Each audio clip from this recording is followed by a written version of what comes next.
നമസ്കാരം. ഒടുവിൽ രാജ്യത്തെ RSS ഉണർന്നു. ബംഗ്ലാദേശിനെതിരെ നടപടിക്കൊരുങ്ങി ഇന്ത്യ. ഡൽഹിയിലെ ബംഗ്ലാദേശ് ഹൈക്കമ്മീഷണറേറ്റിന് മുന്നിൽ വിശ്വ ഹിന്ദു പരിഷത്തിന്റെ വമ്പൻ പ്രക്ഷോഭം. ബംഗ്ലാദേശിനെ വിറപ്പിച്ച്, ബംഗ്ലാദേശിന്റെ ഹൈക്കമ്മീഷണറേറ്റിനെ വിറപ്പിച്ച് ഇന്ത്യയിലെ ഹിന്ദു മുന്നേറ്റം.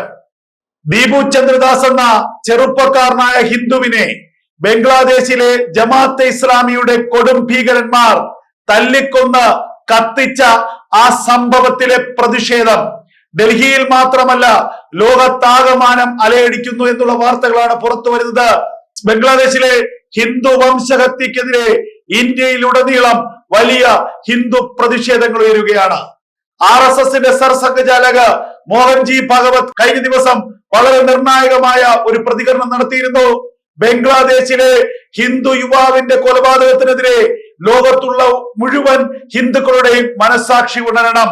ഇത് ഒറ്റപ്പെട്ട സംഭവമായി തള്ളിക്കളയാനാകില്ല. ബംഗ്ലാദേശിലെ മുസ്ലിം ഭീകരന്മാർ, ബംഗ്ലാദേശിലെ ഭീകര സംഘടനകളൊക്കെ തന്നെ നിരന്തരമായി ഹിന്ദുക്കളെ വേട്ടയാടുകയാണ്. മോഹൻജി ഭാഗവത്തിന്റെ പ്രസ്താവനയ്ക്ക് പിന്നാലെയാണ് ഡൽഹിയിലെ ബംഗ്ലാദേശ് ഹൈക്കമ്മീഷണറേറ്റിന് മുന്നിലേക്ക് വിശ്വ ഹിന്ദു പക്ഷത്തിന്റെ വലിയ പ്രക്ഷോഭം നടന്നത്.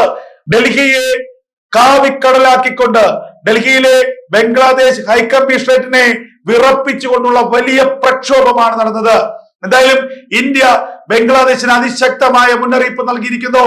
ഇനിയും ഹിന്ദു വേട്ട തുടരാനാണ് താല്പര്യമെങ്കിൽ ബംഗ്ലാദേശിനെ പച്ചയ്ക്ക് കത്തിക്കും. ഇനിയും ഹിന്ദു വേട്ട തുടരാനാണ് തീരുമാനമെങ്കിൽ ബംഗ്ലാദേശിനെതിരെ ഇന്ത്യയുടെ അതിരൂക്ഷമായിട്ടുള്ള മറുപടി ഉണ്ടാകും. റഷ്യയും ഇന്ത്യക്ക് പിന്തുണയേക്ക് രംഗത്ത് വന്നിരിക്കുന്നു. ഡൽഹിയോട് സമാധാനത്തോടു കൂടി പോകുന്നതാണ് ഇനിയും ബംഗ്ലാദേശിന് നല്ലത്.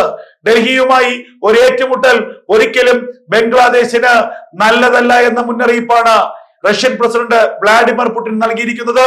എന്തായാലും ബംഗ്ലാദേശിന്റെ ന്യൂനപക്ഷ ഹത്യക്കെതിരെ, ബംഗ്ലാദേശിലെ ഹിന്ദു വംശഹത്യക്കെതിരെ അതിനിശിതമായിട്ടുള്ള വിമർശനം ഇന്ത്യ ഉന്നയിക്കുന്നതിനൊപ്പം തന്നെ ഇന്ത്യ നടപടികളുമായി മുന്നോട്ട് പോവുകയാണ്. ബംഗ്ലാദേശ് അതിർത്തിയിലേക്ക് ഇന്ത്യയുടെ സേനാ വിന്യാസം നടക്കുന്നു എന്നുള്ള വാർത്തകൾ പുറത്തു വരുന്നു. ഇന്ത്യ അതിർത്തിയിൽ പെട്രോളിംഗ് ശക്തമാക്കി.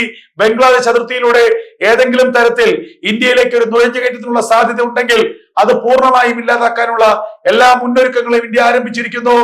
ഈ കലാപത്തിന്റെ മറവിൽ പാകിസ്ഥാൻ ഇന്ത്യയിലേക്ക് ഭീകരന്മാരെ നുഴഞ്ഞു കയറ്റുമോ എന്നുള്ള സംശയം ഇന്ത്യക്കുണ്ട്. അതുകൊണ്ട് തന്നെ ഇന്ത്യ തങ്ങളുടെ പരിശോധനകൾ, ഇന്ത്യ കൃത്യമായ നിരീക്ഷണങ്ങൾ അതിർത്തിയിൽ നടത്തുന്നു എന്നുള്ളതാണ് പുറത്തു വരുന്ന ഏറ്റവും പ്രധാനപ്പെട്ട വിവരം.